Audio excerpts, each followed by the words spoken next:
يعني ايه يعني ايه حتة مدير قاعد على الكرسي ملوش اي 30 لازمة يتحكم فينا التحكمات دي كلها واحنا صايمين؟ عشان ايه يعني ده كله؟ علشان الكام برطوش اللي بيدوهم لنا اخر الشهر بيضحك عليكم بيهم وبيستغلكم.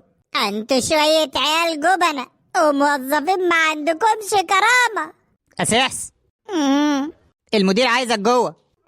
السواد الحلل، عم العالم واحسن مدير في المجرة كلها. يا استاذ مالك عامل مشاكل ليه بره؟ مش هنخلص من القصه دي ولا ايه؟ حد يقدر يعمل قلق وانت موجود يا سيطرة؟ ده الشركة ماشية على مسطرة بوجودك يا رئاسة. امال في ايه؟ صوتك جايب لاخر الشركه ليه؟ هو انت فاطر ولا ايه؟ لا والله مدير صايم، بس العيال ولاد الذين دول قال ايه عايزين زيادة في المرتب.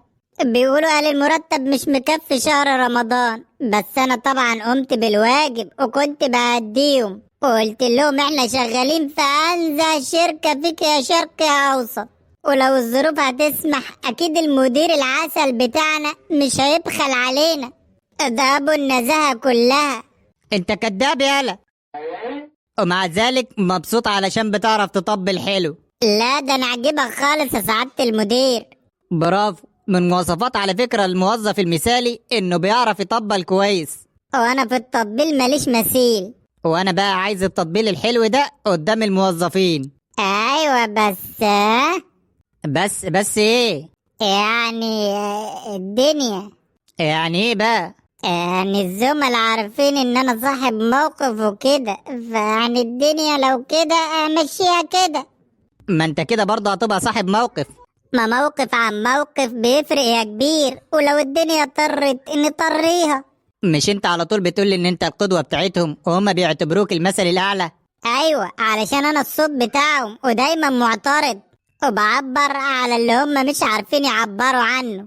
طب ايه رأيك لو زودناك 500 جنيه؟ لا يا سعادة المدير ما تفهمنيش غلط، ما تدخليش من الحتة دي خالص. طب ايه رأيك لو خليناها 1000؟ ابو سيدك يا سعادة المدير مش قادر. طب 1200 جنيه واسمع الطبلة من البيت. لا طبعا يا سعادة المدير، انا عمري ما بيع زمايلي اللي واكل عيش وملح معاهم. 1500. ابو سيدك ما تضغطش عليا اكتر من كده. 1700. انا عمري ما بيع مبادئي واخلاقي حتى لو 2000 جنيه. اتفقنا 2000 جنيه. احلى مس عليك يا كبير، ده انا بيع امهم. ايه الاخبار؟